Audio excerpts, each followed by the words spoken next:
It's a child's spirit before birth, and here there's even a photo of them attached at the back. And here we see a depiction of an infant's mouth, an unfortunate baby who contracted syphilis, recorded in a wax model. There's a Buddha statue with its face shaved off, called Otome no Inori, Maiden's Prayer. There's a haunted spot, Mensi Fuhata, a spirit mask believed to be from Thailand. Furthermore, we have a book that deals with Reifu, esoteric talismans, as well.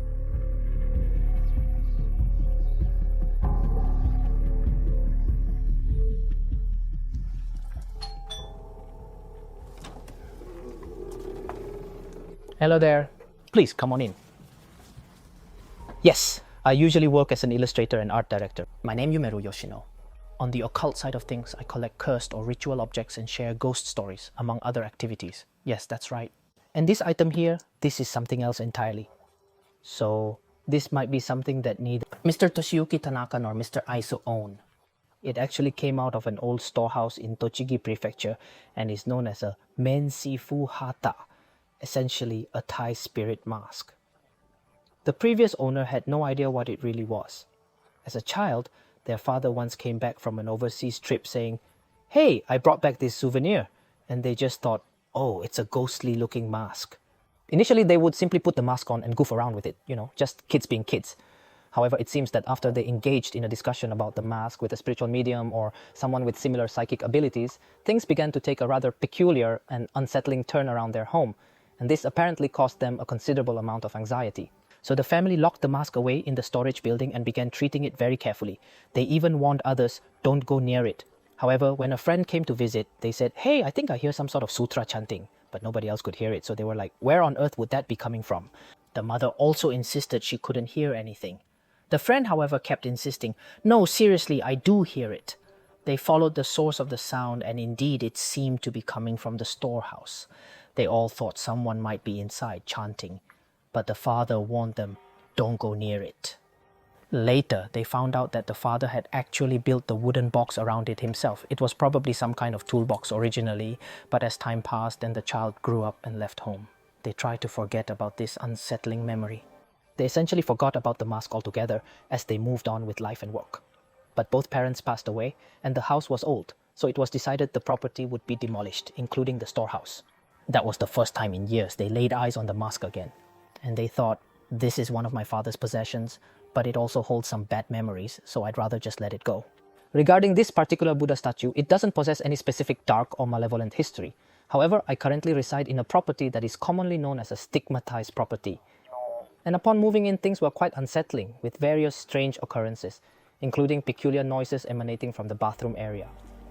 It occurred to me that introducing numerous spiritual or divine entities simultaneously might create an undesirable level of chaos. Therefore, I opted to invite a singular, powerful entity, a kind of boss-level spiritual being, if you will, with the intention of maintaining a peaceful and harmonious balance. I thought maybe having a grand Buddha statue would help stabilize the atmosphere. This piece, by the way, is less of a cursed object and more of a ritual implement or tool for meditation known as a gokosho. It's used for spiritual protection and is said to have been brought to Japan by Kukai Kobodaishi. It's used like this for rituals. Moving on, let me show you this particular doll. It's nicknamed Brennan. It came all the way from America, if I recall correctly, from the state of Colorado. Apparently it's really old. Its legs are in this condition you see, and it's stuffed with wood shavings. It's the kind of doll you'd expect from a long time ago. And so the ownership of this doll has changed hands numerous times over the years. However, it appears that at some point in its history, one of the previous owners happened to be a young girl by the name of Brennan. Yes, and it's quite tragic, but when she was just 25 years old, it appears that she was sadly murdered by her boyfriend, of all people.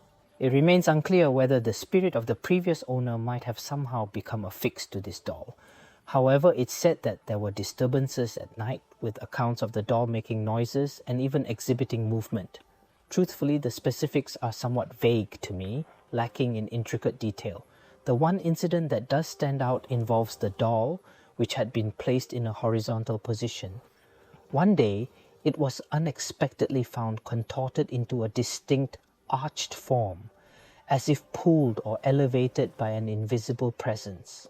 This occurrence over here is a protective mask from China, intended to repel evil spirits. This particular item doesn't possess a notably malevolent history. Its significance primarily lies in its extreme age. It's a Japanese no mask, an Okina Wengmian dating back approximately 400 years. While it's not an object that was intentionally imbued with a curse or any sort of negative incantation, it seems to have become a vessel to which something has attached itself. Then we have this moulage, a medical specimen. In an era prior to the widespread development of photography, these were crafted as a means of recording medical case studies. Molds, such as these wax casts, were created to document various medical conditions and serve as a permanent record of such cases. This specific item is constructed from wax, and the term moulage itself, if memory serves me correctly, is of French origin. This particular one shows an infant's mouth that had contracted syphilis from the parents. Now, moving on to the child figure in the middle, I brought it into my home for somewhat occult reasons related to the apartment I used to live in before the last one. Actually, I once had an experience where I witnessed a zashiki warashi, a type of childlike spirit that is said to inhabit homes. Subsequently, I ended up moving, and I became somewhat concerned that this zashiki warashi might have accompanied me. The very nature of a zashiki warashi is that it dwells within the tatami rooms of a house, which led me to wonder anxiously, has it indeed followed me? Following my relocation from Kanagawa to Chiba, and approximately a year after I began residing there, the apartment next to mine remained unoccupied. However, I began to discern the sounds of children's voices emanating from that vacant space, as well as the distinct sounds of feet running and thumping about. Initially, I assumed that someone must have moved into that unit, but it became apparent that no one had actually done so. Out of curiosity, I peered through the mail slot, and to my surprise, I observed numerous peculiar white footprint-like marks scattered all over. It then occurred to me, if they are able to come this close, perhaps they could enter my living space. Consequently, I resolved, let's procure a vessel for them to inhabit. Recalling my childhood, when I once fashioned an yorishiro, an object for a spirit to attach itself to, I decided to acquire a doll that appeared suitable for a zashiki warashi.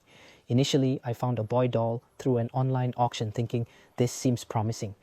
After mentioning this on Twitter, I received a message from someone stating, if you would be interested, we have a girl doll that was a keepsake from my grandmother. To be frank, it unsettles me, and I've consequently stored it away. However, if you would be inclined to take care of it, I would gladly offer it to you. Notably, these dolls themselves do not exhibit any movement that I have witnessed. However, it is quite peculiar that whenever I present offerings before them, those offerings have a tendency to spoil or become moldy at an accelerated rate. It made me suspect they were somehow eating the offerings. Then I remembered how there are things like kuman tong in Thailand, essentially a Thai version of these child spirits crafted from a deceased baby's ashes, used as a vessel in a similar manner. Indeed, the foundational concept is rooted in the desire to honor the spirit of a deceased child by inviting them into one's home. Consequently, an object known as kumantong is created to serve as a vessel or a spiritual dwelling place for that child's spirit. Regrettably, there are accounts of individuals who have perverted this practice, resorting to the abhorrent act of deliberately conceiving a child solely for the purpose of taking its life and crafting a kumantong. This is done in a misguided attempt to attract good fortune through profoundly unethical and forbidden means. Within the broader context of this tradition, there exists a subcategory known as luk krok. To be sure, the original kumantong are generally crafted with a somewhat auspicious and almost deified aesthetic, intended to reflect the core principle of revering the child's spirit as a sacred or divine presence. In stark contrast to this, the luk krok embodies the spirit of a child who never came into being, often referred to as a mizuko spirit, which denotes the spirit of a miscarried or aborted fetus. Due to the fact that these spirits have had absolutely no interaction with the human sphere, it is widely believed that they remain in a perpetual state of hunger and possess, at best, a rudimentary comprehension of the rules, customs, and societal norms of the human world. Consequently, it is said that if one neglects to maintain a constant supply of fresh offerings, these luk krok spirits may begin to consume their owners, in essence, transforming the human into a form of sacrificial offering. In my line of work within occult-related fields, I have had the opportunity to gather information from various sources, including several disconcerting tales that imply these spirits do indeed consume something tangible. This is evidenced by the fact that offerings tend to decay or mysteriously vanish. Thus, in the case of the Look Croc, there is the unsettling notion that these entities might even be capable of devouring human beings. When we delve into ancient practices of sacrifice, such as the widely known myth of Yamata no Orochi, we find a long-standing tradition of humans being presented as offerings to deities, particularly in circumstances like severe droughts. This concept of presenting a human being as a form of propitiatory offering to one's deity in order to appease or gain favor is a recurring theme in narratives across numerous cultures worldwide. Moreover, based on my research and findings, there seem to be two distinct variations of these practices that are still purported to exist in contemporary times. This first topic, quite honestly, is something that ventures into the realm of taboo, making it somewhat delicate to discuss. In times past, there existed what were known as Tatara forges, which were specifically utilized for the craft of ironworking. Those forges worshipped a deity called Kanayago Kami, who presides over steel production. You can even find references on Wikipedia.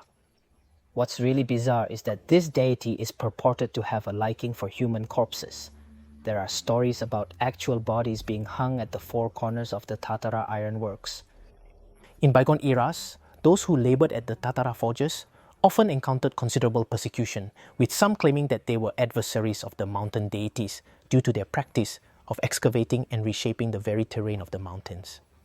Over the course of time, this led to the formation of a community with a markedly intense insularity, within which a practice of human sacrifice might have quietly persevered across the generations. Personally, years ago, I was a full-time artist. Feeling physically sluggish, I thought I'd try some manual labor for a change. So I signed up with a temp agency and got assigned to move chairs. On the way to a job, we were stuck in traffic. So to pass the time, I started sharing some of my ghost stories with the driver.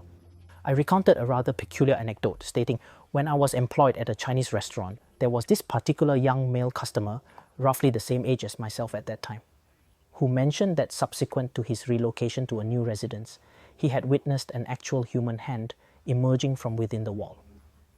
Upon hearing this account, the driver responded with the rather bizarre proposition, is it possible that there might be an individual concealed within the confines of that wall? He then proceeded to elaborate further, stating, as a matter of fact, I have a related recollection. During a business engagement with a particular company, I noticed they were somewhat peculiar, as they devoutly worshipped a dragon deity, engaging in fervent prayer. Upon joining them in their devotions, it appeared that I had garnered their favor, and consequently, they began assigning a substantial number of projects to me. However, the kind of individuals who frequented that establishment made me feel rather uneasy, and it was somewhat disconcerting. One evening, after finishing work, one of those guys approached me and said, could you do one more quick job for us? They handed me a key and told me to stay in the driver's seat while someone loaded a mysterious parcel into the truck without my involvement. Then they directed me to a certain location, had me unload the package, and told me, okay, you can go and do not speak of this. That's what he told me. He further mentioned that as he was preparing to depart, his curiosity ultimately prevailed, leading him to cast a fleeting glance back, and it was then that he observed an individual completely bound and wrapped from head to foot being unloaded from the vehicle. And the place where they dropped off that person was at a steelworks facility. The reasoning was that if a body is thrown into molten iron, all traces disappear, becoming slag or impurities that get filtered out. It's an incineration hotter than a crematorium, so there's literally nothing left to identify. It appears that a legend has been passed down from the era of Tatara forges, detailing an incident where a child, I believe, accidentally fell into molten iron, and as a result, the subsequent batch of steel that was produced exhibited an exceptional level of purity. The older generations, drawing upon this event, came to the belief that it was due to a human sacrifice having been presented to the deity of iron, and it is suspected that this tradition of human offerings might still persist in some form or another. Reflecting upon these contemporary accounts, one might reasonably speculate that this practice has not entirely ceased to exist. Moreover, and this is admittedly quite delicate to articulate, there is also a disconcerting account suggesting that certain apartment landlords might be engaging in the practice of sacrificing their tenants. That is to say, it is alleged that the individuals who take up residence in that particular landlord's properties are being offered as a form of propitiatory offering to the deity whom the landlord venerates, presumably in the hope of gaining personal advantage. At this juncture, I am uncertain as to the extent to which these details ought to be disclosed publicly. However, it has come to light recently that these so-called offering properties may very well exist in reality. In my own home, as you can see, I have Look Croc spirits and I offer them sweets. I have personally observed how offerings might be consumed reinforcing my suspicion that something is indeed happening. This prompted me to explore the concept of sacrifices more deeply, especially in relation to cursed objects. One time, a gallery in Kyoto invited me to exhibit my collection of ritual items, and they asked if I'd create an original cursed artifact of my own for the display. So I put together a piece that looks like it came straight from the Evil Dead, but I assure you it doesn't have an actual sinister backstory. Among the collection of books that I possess, this particular item is likely to be of considerable rarity. It is not, strictly speaking, the original publication. Rather, it is a reproduced version that has been created through photocopying. Indeed, this is a book pertaining to Chinese spirit talismans, or reifu as they are known. Despite these merely being photocopied pages, I actually paid 15,000 yen for this particular item. The question arises, why would I make such a purchase? Well, there is a somewhat unusual narrative that I would like to share concerning reifu. During some of my ghost story events, I became concerned about potential misfortune befalling attendees. So I taught myself how to write protective talismans, following certain ritual procedures, and I handed out around 60 or so to the audience on a few occasions. As I was documenting these endeavors on platforms such as Twitter, I received a direct message from an individual who remarked, "Oh, Mr. Yumero, you are engaged in quite fascinating activities," and further inquired, "You are involved in the creation of reifu, are you not?" To which I responded by stating that I was, in fact, an amateur in this domain. However, it became apparent that this individual possessed an extensive understanding of Chinese talismanic culture. Through the course of several interchanges, we ultimately arrived at a point of corroborating a specific narrative. We were talking about the old Yahoo chat days when crowds of people would gather online. I once connected with someone there who worked as a fortune teller but originally had a background in design. He recounted an experience from a business trip to China, where a local coordinator extended a remarkably gracious welcome, expressing, "Please indulge in this delectable hot pot and these various rare culinary offerings." Subsequently, they inquired, "Would you perhaps be interested in receiving a fortune reading?" He was then led into what was purported to be a fortune-telling room, but it bore no resemblance to what he had envisioned. It was in fact a completely desolate space, not at all akin to a commercial establishment or storefront. Rather unexpectedly, they proceeded to place a talisman directly onto his shoulder, after which they burned it, and performed other peculiar and esoteric rituals. Then, they made some rather ambiguous predictions, including statements such as, "This is how your future will unfold," etc. He mused to himself, "Well, I suppose that is the extent of it," yet he could not shake off the feeling that the practices he was subjected to were, to say the least, exceedingly strange. Upon arriving at their hotel and on the subsequent day, which was designated for their business dealings, they found themselves as a group of 3 individuals in a rather perplexing situation. They had all seemingly lost consciousness at some point, which was particularly baffling as they had not consumed any alcoholic beverages. The specific friend who recounted this experience to me mentioned that, despite it being morning, his visual field remained shrouded in darkness, as if experiencing a continuous, unbroken twilight. Following the conclusion of their business engagement and their return to Japan, these unusual symptoms continued to manifest. He then consulted with an ophthalmologist. However, after conducting various examinations, they were unable to identify any medical abnormality. He ultimately made the decision to resign from his employment and, as a result, experienced a profound period of depression. It was quite a disarray. Somehow, he eventually found his way into fortune-telling as a career. During that time, his mentor informed him that a highly esteemed Chinese master was visiting. The plan was for this master to meet his mentor, but as soon as the man arrived, he made a beeline for my acquaintance, exclaiming, "This is bad." He immediately began performing some ritual, again involving talismans and burning them. When asked, "What on earth was possessing me?" the master replied, "What did you do? Something's off. You had a baby spirit clinging to your face." My acquaintance was stunned. "A baby?" The master then said, "We won't take payment for this. We want to sever any karmic link," and left abruptly. That's the story my acquaintance shared.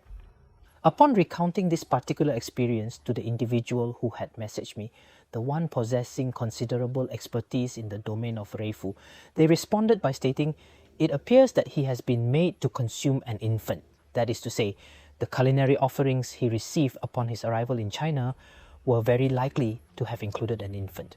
The basis for this assertion, they explained, stems from the fact that within Chinese imperial court cuisine, there is a dish known as infant soup. And it is something that is rumored to exist. In various dark and disturbing corners of the internet, one might encounter rather shocking and graphic imagery that is associated with this so-called infant soup, which is reportedly included in the recipes of imperial court cuisine. Within that recipe, there is apparently a built-in exorcism method, because in Taoism, they take spiritual repercussions very seriously. If you consume human life in that manner, you must also address the anger and resentment of that spirit. The instructions in that recipe allegedly outline how to handle it. The simplest approach, it says, is not to help the deceased spirit find peace or ascend to a higher plane, but rather to push the blame onto someone else. By secretly feeding part of the dish to an unwitting participant, they become involved, and the spirit is transferred to that person. My contact suggested that's exactly what may have happened. According to the aforementioned individual who possessed a profound understanding of Reifu, any genuinely potent talismans that were historically utilized for the exorcism of monstrous or malevolent entities would never be disseminated through printed publications. Rather, such knowledge is exclusively transmitted via oral tradition. Consequently, if one desires to witness truly perilous and authentic talismans, it would be advisable to explore antiquated Chinese bookstores and to seek out handwritten manuscripts or personal copies of Reifu. It was this very recommendation that served as the impetus for this particular text that I have here, while technically presented as a published book, is actually derived from a handwritten manuscript that was preserved within the archives of the bookstore in question. They subsequently provided me with a set of photocopied pages, and it was this rather intriguing aspect that compelled me to acquire it. There's a folk belief that when leprosy was widespread, eating shavings from a Buddha statue would cure you. Oddly enough, after I caught COVID-19, I became fixated on obtaining a Buddha statue, especially one whose face had been shaved off. Among these various statues, there is one particular sculpture that I have acquired here, notable for its defaced visage, and it has been the source of certain rather peculiar occurrences. For several consecutive nights, I would find myself abruptly awakened due to a sensation of something yanking upon my arm. In response, I proceeded to compose 3 identical letters, each posing the questions: who is it that is pulling my arm, and what is the reason for this action? Subsequently, I burned one of the letters, placed another upon the table, and folded the final one, holding it securely in my left hand as I went to sleep. As anticipated, I experienced yet another dream in which I was being seized. However, this time it was not merely one point of contact, but rather a multitude of grips simultaneously pulling me from various directions. I was awakened at approximately 2 or 3 a.m. once more, and I distinctly heard a sudden thump originating from behind me, which, in essence, was from the direction of this very area. Upon further investigation, I discovered that the statue had indeed toppled over, and that it was none other than this particular Buddha statue. If you take a closer look, you'll notice a hand positioned here, and over there you can see the marks where 2 hands were once joined in prayer. That makes a total of 4. Furthermore, this area that resembles a school backpack, this is actually where additional arms would have originally been attached. Therefore, based on these observations, I strongly believe that this object was originally a statue of Senju Kanon, the 1,000-armed Bodhisattva. This understanding is derived from the presence of multiple arms and their former attachments, which are key characteristics of this particular Buddhist deity. So if I was being grabbed by numerous hands and then found this statue of Senju Kanon fallen over, one theory could be that Senju Kanon was pulling at me. But would Kanon do that? Another possibility is that many distressed spirits, having clung to this canon for salvation, remain attached here. It's hard to know for sure. As for why the face is carved off, there are 3 potential explanations. First, the old legend that consuming bits of a Buddha statue cures leprosy. Someone could have shaved pieces off. Second, it might have happened during the Haibutsu Kishaku anti-Buddhist movement. Third, there's a ritual called Haigen Kuyo, or Tamashi Nuki, where if no one remains to look after a statue, the face is defaced to release the Buddha's spirit. It's likely one of those 3. Then there's what some call a dog kumanthong, fashioned from the ashes of dogs or wolves. As you can see here, there are actual bones embedded inside. It was originally listed on Mercari, a Japanese online marketplace, where it was described as haunted, so I messaged the seller to learn more. We continued talking on Twitter DMs. It seems that they had this at home since they were little children, and it was displayed inside a glass case, with each piece carefully placed. They said that whenever someone would enter the room, it would apparently turn or twist as if it was looking directly at the person. This started to scare everyone in the family quite a lot, so they ended up locking it away in a warehouse. They even placed small piles of purification salt around it as a measure of protection. But then, it started appearing in their dreams, and in those dreams, it was always crying, which further disturbed the family. And then when they went back to check on it in the warehouse again, they reportedly found that it was literally shedding tears. They just couldn't bring themselves to burn it or discard it in any way. So they ultimately decided to list it online, hoping that someone else would be willing to take care of it and give it a better home. That's how it came to be with me. I couldn't help but feel a strong sense of sympathy for it. After all, it had been locked away in a warehouse and was said to be crying. It was just too heartbreaking of a situation to ignore. Well, at my place, though I don't currently keep it there, I used to try offering it things like bubble tea and other modern snacks just to see if it would enjoy them. Since I started doing that, it honestly hasn't shown much movement at all. However, knowing that these objects were said to move, I decided to test it out. I set up a camera in this room for a live YouTube stream, pointing directly at the object while I stayed in the adjacent room. Then, late at night, I think it was around midnight or maybe 2 a.m., it would actually start to twitch and move noticeably. Seeing that, I thought to myself, wow, this is definitely the real deal. This one here is called Obinzuru-sama, and it is apparently a figure modeled after one of the Buddha's disciples. Now, after I streamed some footage of my Japanese dolls moving on a live broadcast, there was a person who works in the demolition business who happened to watch it. They were quite surprised, thinking, so dolls actually can move! This sparked their interest, and they mentioned that they had a Buddha statue they'd kept for some reason, though they weren't quite sure why. So they decided to take a video of it just to see what would happen. You see, demolition contractors often take items they salvage from demolished buildings and resell them at auctions or through other means. In fact, many of them offer a discount on demolition costs for items they purchase from the site. This particular person was one of those contractors, and they typically sell off all the salvage materials. However, for some reason, this Buddha statue had caught their attention, and they had been keeping it in storage all this time, feeling a strange sense of attachment to it.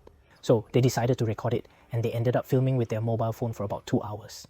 Then, apparently, it actually started to slide with a soft scraping sound. This really freaked them out, and they thought maybe it would be best to let someone else have this. They then reached out to me saying, if you'd like, we'd be happy to give it to you, Mr. Yumero. Of course, I was incredibly thrilled and said, really? That's amazing. I immediately asked them to send me the video footage along with the statue. So one day, my doorbell rang and I got excited. The moving Buddha statue's here. But when I went outside, nobody was there. Strange. And it never arrived, not that day or the following. I emailed them to ask what happened. Then they actually told me that when they were on their way to the post office to ship it, their truck suddenly started behaving erratically. It swerved and ended up falling off a small embankment, causing them to suffer some minor injuries. They said that, out of nowhere, an elderly person who looked like a monk appeared right in front of their vehicle. They panicked and lost control of the steering, which caused the truck to move so strangely. So after that terrifying experience while attempting to send the statue, I got too scared, they explained. I said, we can arrange for the shipping company to do a pickup from you. And eventually they agreed, so that's how it finally made its way to me. Actually, while I was waiting for this Buddha statue to arrive, I was looking around on Yahoo auctions and other sites. I found another Obinzuru-sama statue that had a very similar appearance. It had that unique blackened texture, and the reason why it's so dark is that in the past, these kinds of statues sometimes took on the role of kamadogami, or hearth deities. While kamadogami are often represented by masks, it wasn't uncommon to see Ebisu statues or other Buddha figures serving this purpose as well. In the old days, homes often had open hearths, and the continuous exposure to smoke and soot would gradually coat the statues, eventually causing them to harden and develop this particular dark appearance. It's said that many statues like this come from the Tohoku region. So that's the kind of Obinzuru-sama figure we're talking about. Now there's this old shrine located about 4 kilometers from my place, and it's in such a state of disrepair that it almost looks like an abandoned shrine. The torii gates are severely damaged, practically falling apart, and everything is decaying. I had a strong suspicion that it might be abandoned. Later, I tried searching for mentions of this shrine on Twitter, wondering if anyone who goes there might have posted something about it. Then, I found a tweet from around 10 years ago which stated, there used to be a cursed doll that was nailed to something here. The post even included a photo as evidence. And it turned out that the doll wasn't a typical straw doll, but rather it was made from wooden boards. It seemed to be a sort of curse artifact that used a style reminiscent of wooden coffins dating back to the Heian period. So it was a doll that was crafted according to an old method. The craftsmanship looked far too skilled to be that of an amateur. After all, most people would just use straw to make dolls for this purpose. I started to suspect that there might be a professional involved in this area. So I decided to do a live stream on YouTube, calling it a cursed doll hunt. I wandered through the woods around the shrine, and while I was searching, I stumbled upon this wooden figure lying on the ground. It really seemed to confirm my suspicions that someone in this area was making wooden dolls for the purpose of casting curses. Actually, about 3 kilometers further away from that shrine, there is another location, unofficially called the Daruma Shrine, although that's not its official name. Apparently, it's a place that attracts a lot of people who are seeking to cast curses on others. When I visited there recently, I noticed that there were cursed dolls and letters of malediction placed together, almost as if people were petitioning the deity for help with their curses.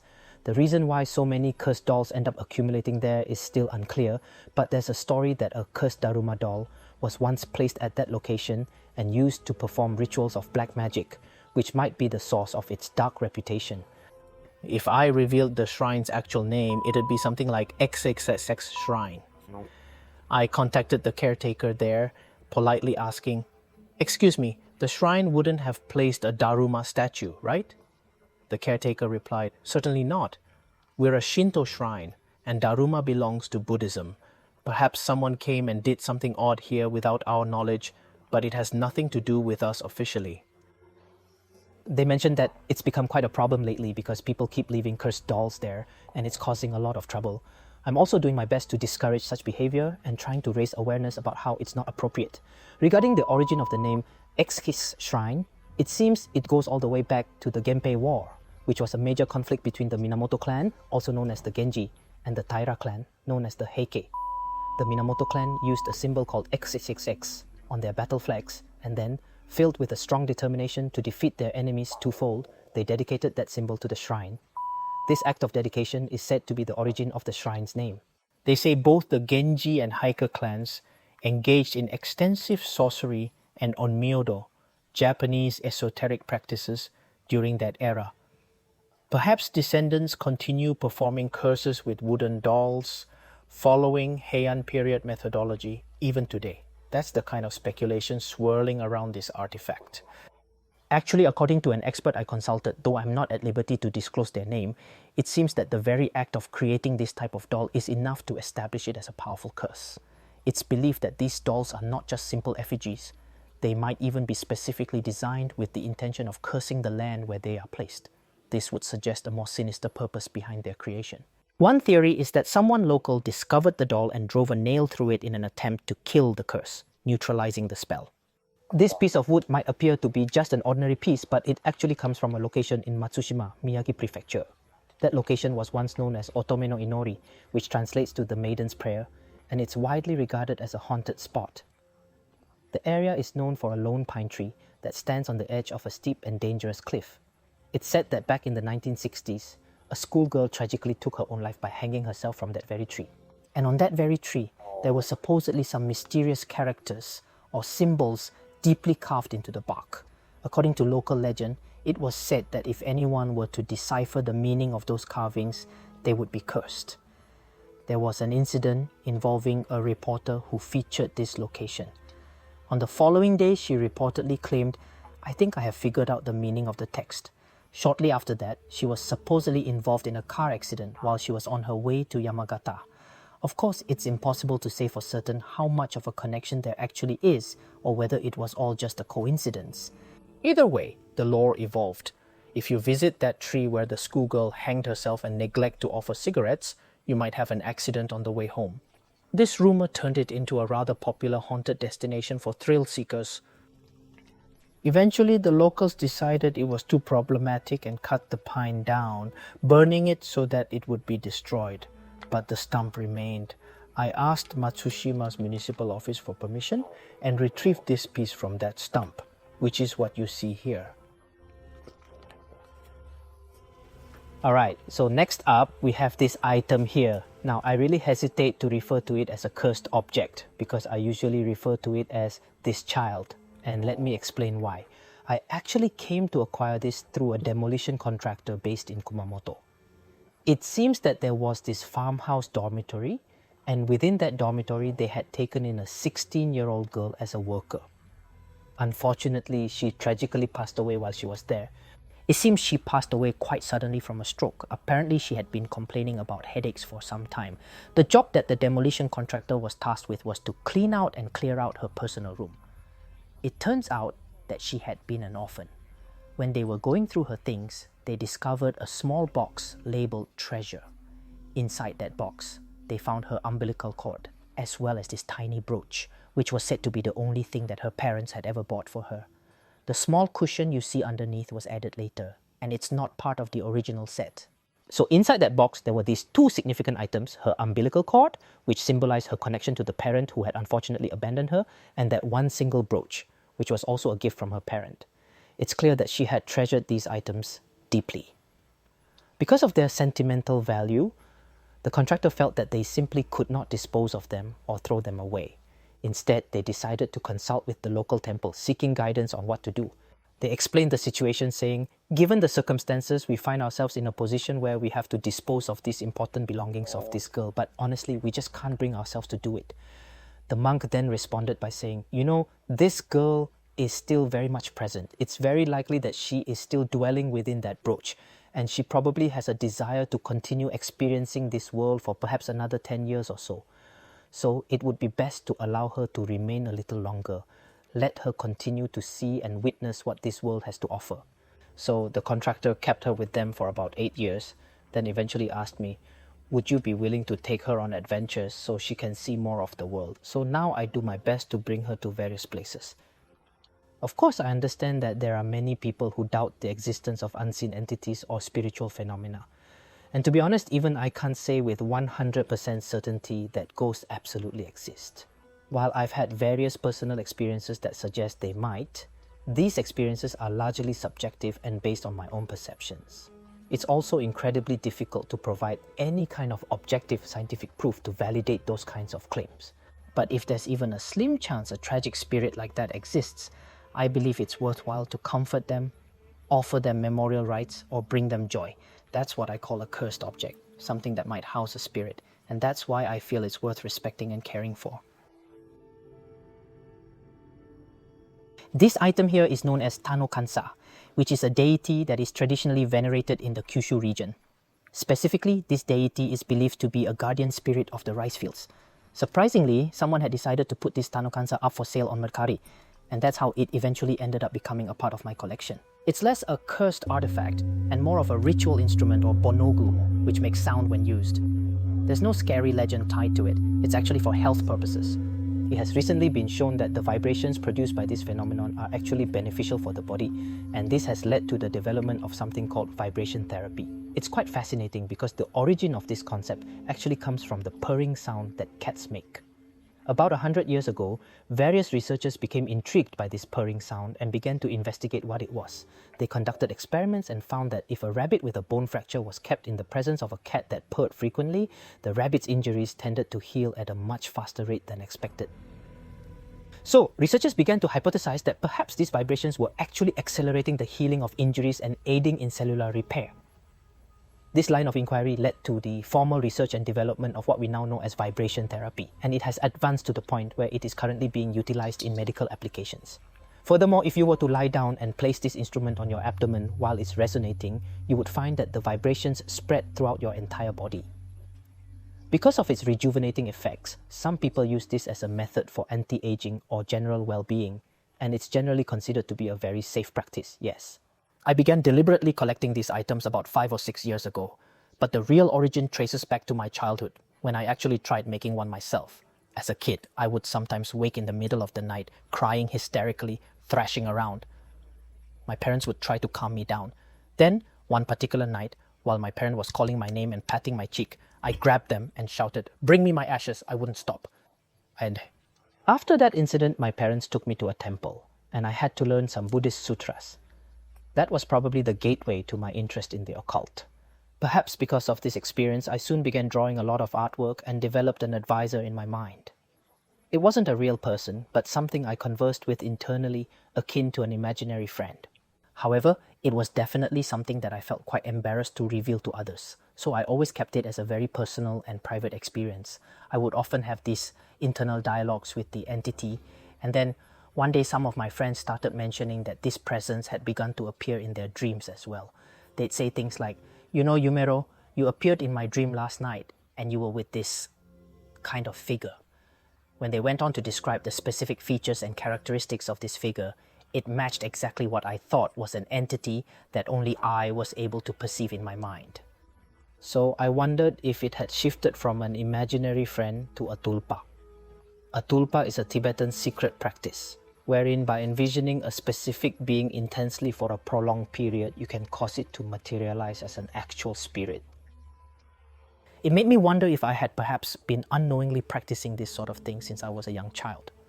When I was in 5th grade, this presence or entity actually expressed its desire to have a physical form in which to reside. So I decided to create a doll using paper clay, acting as a vessel for this entity. And I even took it a step further by mixing a bit of my own blood into the paper clay when I was creating it. After the doll was finished, I then placed the entity inside that doll. Later on, after these experiences, when I encountered Taikumantong dolls and other similar ritual objects, I couldn't help but think to myself, wait a minute, this is remarkably similar to what I've already done. That sparked a genuine curiosity in these kinds of objects, which led to my serious interest in collecting them. Now, this item here is actually a freshly arrived artifact, if I can call it a cursed object. Let me open it. There was a phase where I'd buy a Buddha statue at least once every 3 days. Nowadays, I sometimes receive them as offerings from other people. Let's see. Oh, this is nice. This particular item appears to be a type of calendar or divinatory tool that was traditionally used by the Batak people, an ethnic group from Indonesia, primarily for the purpose of reading omens or predicting the future. It's made out of water buffalo bone. Now, the Batak people, historically, were known as a cannibalistic tribe, so it's said that their magical practices and rituals were often quite aggressive and powerful. This piece, specifically, is believed to have been used for the purpose of divining good or bad fortune and making predictions. My fellow collector, Hayase from the Toshi Boys, owns a book allegedly containing texts used for cursing or killing people from rival tribes, also tied to the Batak. When I saw that, I thought, wow, that's intense, and decided I'd like a Batak artifact. Incidentally, they no longer engage in cannibalism. Now they're known for coffee production and lead a peaceful life. This corner here mainly features items that originate from Thailand and Tibet.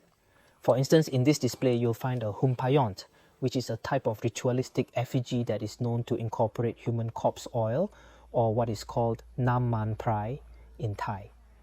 And then over here we have something a bit different. It's an amulet called Jinjok Khao Han, which has a unique design that's meant to resemble a 9-tailed fox. The story behind this is that it's an amulet favored by hired killers. Thailand is often called the land of smiles, but there's a surprisingly large assassin market with rates starting around 7,000 yen, about $50. Yes, you can be killed with a smile for that low price. It's said that at one point, Thai hitmen had a tendency to favor this particular amulet, the Jinjok Khao Han. The reason why they favored it so much has to do with the legend of the 9-tailed fox. While the 9-tailed fox is certainly a legendary creature, many of the stories surrounding it involve killing humans, and because of that, it's often seen as a deity that condones or permits the act of homicide. These hitmen likely felt that this deity would look favorably upon them and sanction their line of work as assassins. There are, in fact, specific individuals who create these Jinjok Khao Han amulets, and they traditionally pack things like ashes and corpse oil into the back of them.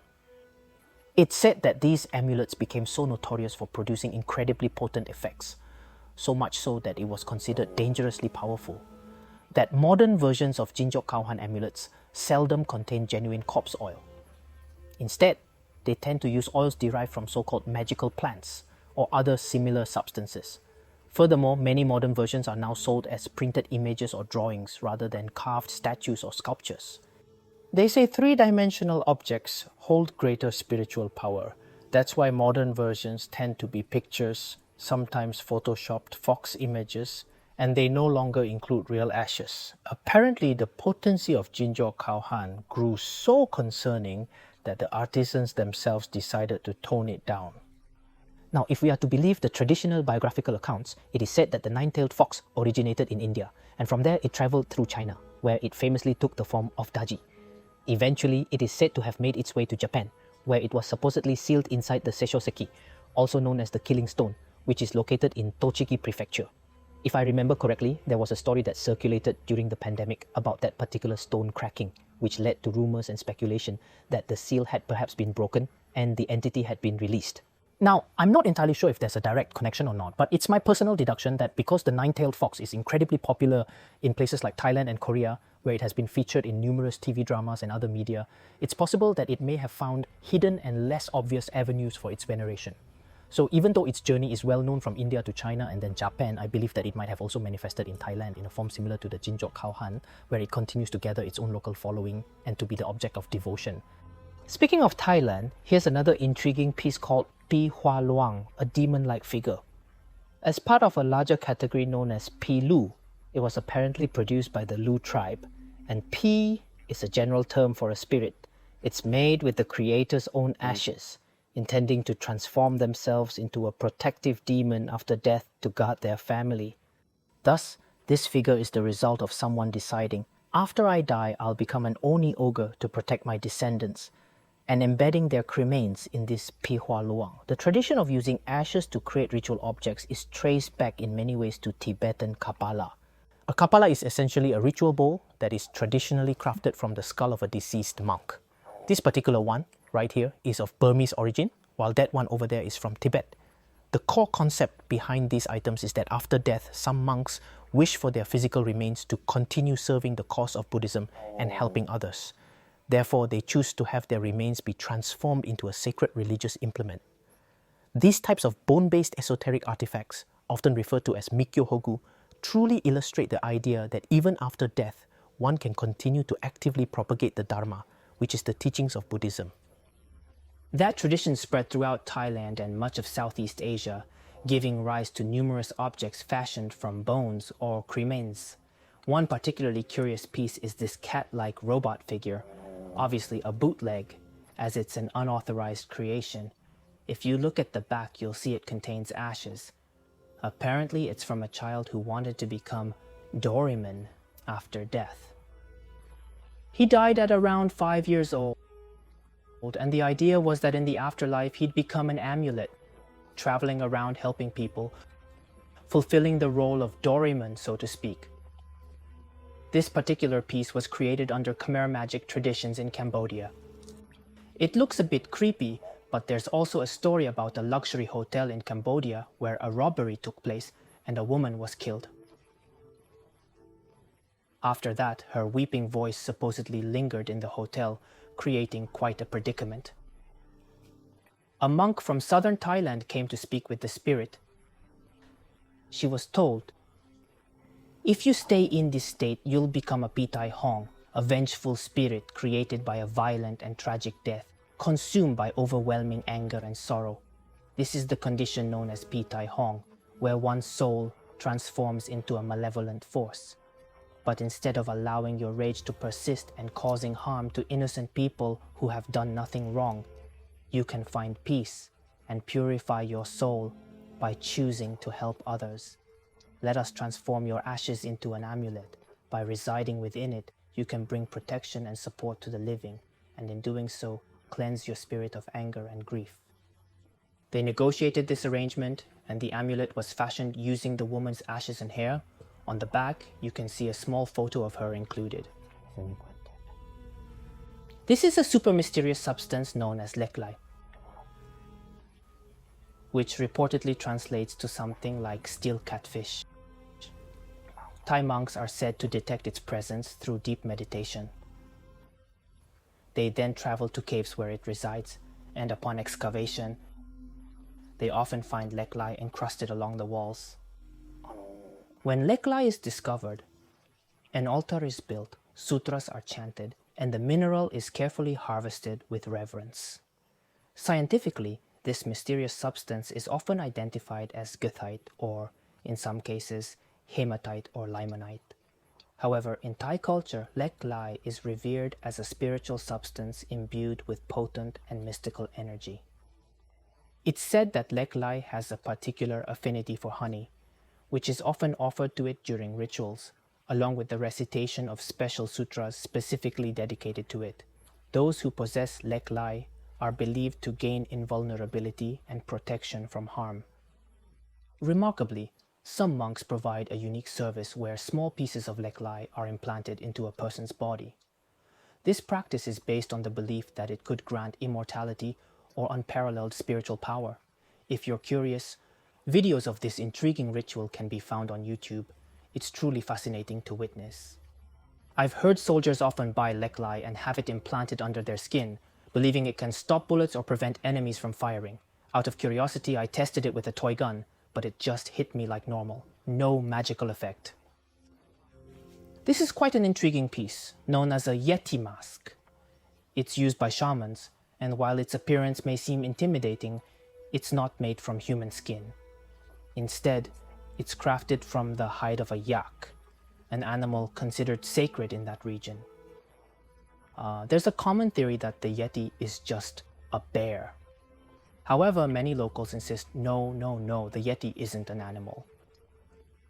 It's more of a spiritual or demonic entity that can sometimes take the form of an animal, while the rest of the world classifies it as a cryptid or an unidentified mysterious animal.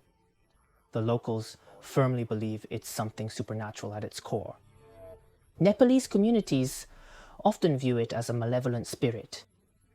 It can appear momentarily in animal form, but at heart, it's something else. So they're puzzled when Westerners say the Yeti is just a bear. In that region, they say shamans use this mask to communicate with the Yeti spirit. And here's something else that's quite essential to any serious collector of cursed objects, likely also in Mr. Tanaka's collection, the kengling, a trumpet made from a human femur or tibia, typically from a large individual or a criminal. Let me just blow it briefly.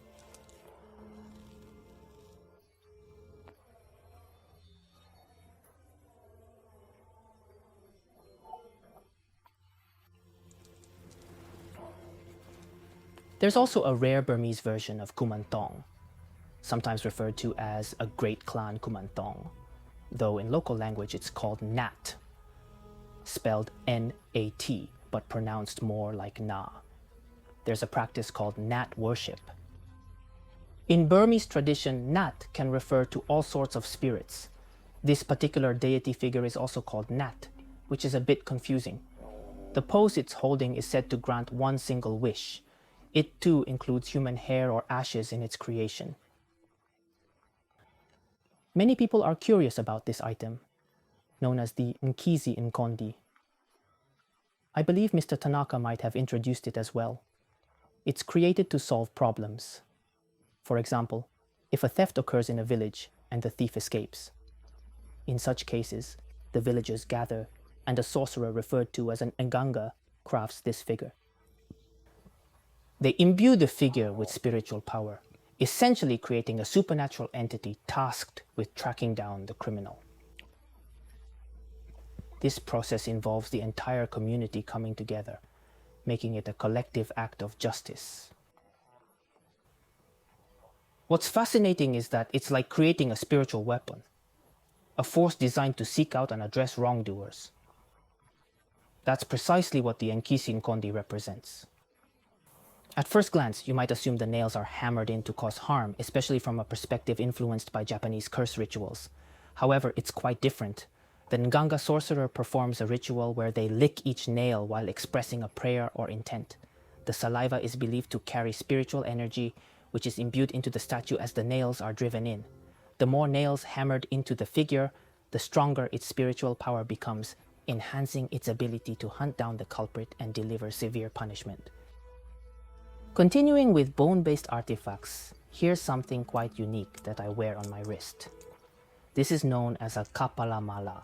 It's made by carefully grinding a monk's finger bones into uniform shapes and stringing them together to form prayer beads. These bones likely came from the fingers the monk used during their lifetime to clasp in prayer. Earlier, I talked about leklai as a naturally occurring cursed item, if such a term is appropriate. Another example of this concept is what's known as the stone from Mars. The piece I have here is actually the first meteorite I purchased as part of my investigations. After that, I decided to get another one, and this is it. This is called moldavite. It was formed 14.6 million years ago when a meteorite collided with Earth, creating what's known as impact glass. The intense heat from the collision fused the meteorite with the Earth's surface, turning it into this glassy green material, its color influenced by iron content. It's named moldavite because it's found near the Moldo River. Moldavite is said to enhance spiritual sensitivity, which intrigued me enough to buy some. Now, when it comes to stones, I have a story that's probably one of the most unbelievable ones I've ever encountered. It revolves around this triangular rock. At the time, I was living in Zama, Kanagawa, near a place called Yatoyama Park, a forested park with a lot of natural beauty. Once, during a time when I was struggling mentally, I decided to visit that forest park in search of some healing.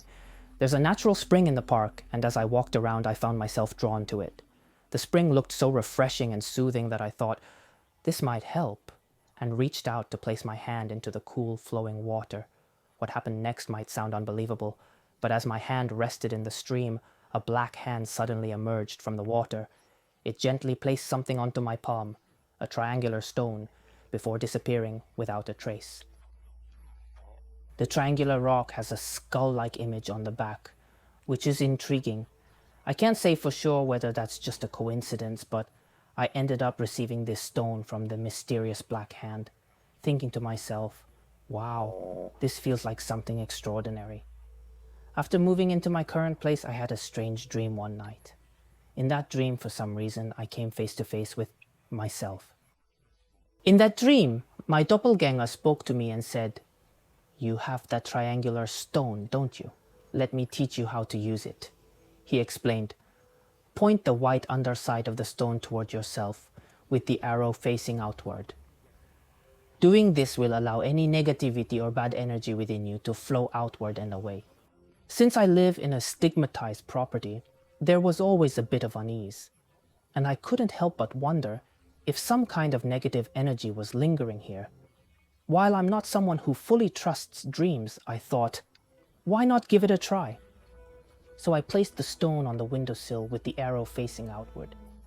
Then, either the next day or a few days later, I'm not exactly sure which, it was late at night when I noticed 2 black cars parked in front of the apartment across the street. There were around 10 men walking around, seemingly doing something suspicious near the building. Curious about what was going on, I opened my curtains to get a better look. But as soon as they noticed me watching, they quickly got in their cars and left. The following afternoon, I noticed the police had arrived and they seemed to be conducting some sort of raid at the apartment. Out of curiosity, I tried asking them what had happened, but of course they wouldn't tell me anything. It might just be a coincidence, but it felt like something truly bad had been drawn toward that direction, almost as if the idea of negativity being redirected actually worked. That made me think I need to be more careful about how I use this.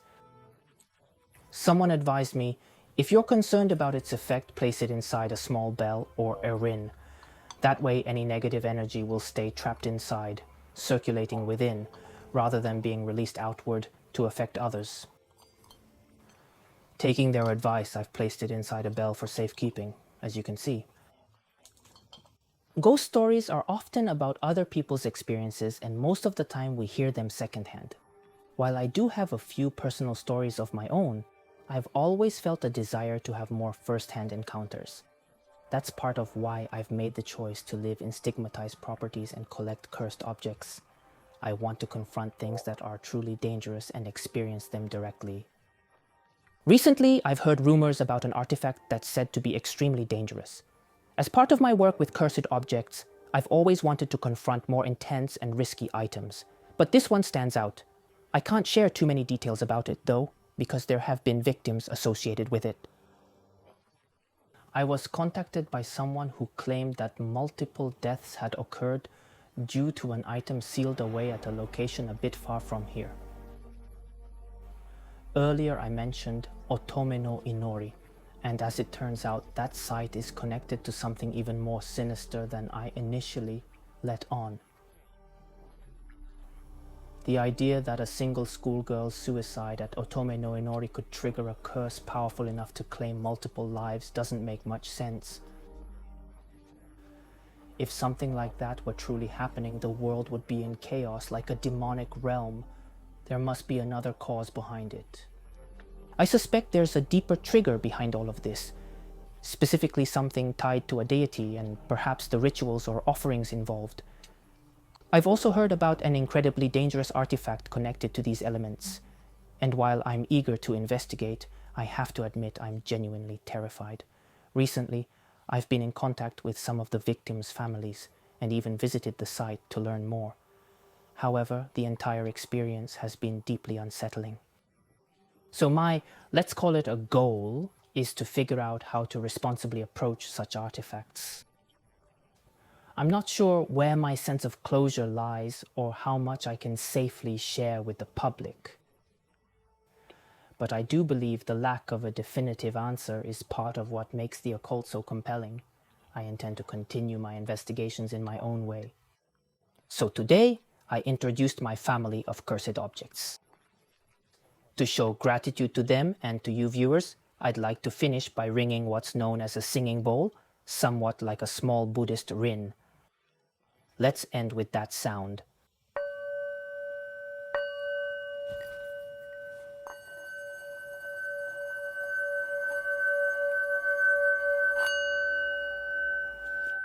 Thank you very much for watching today.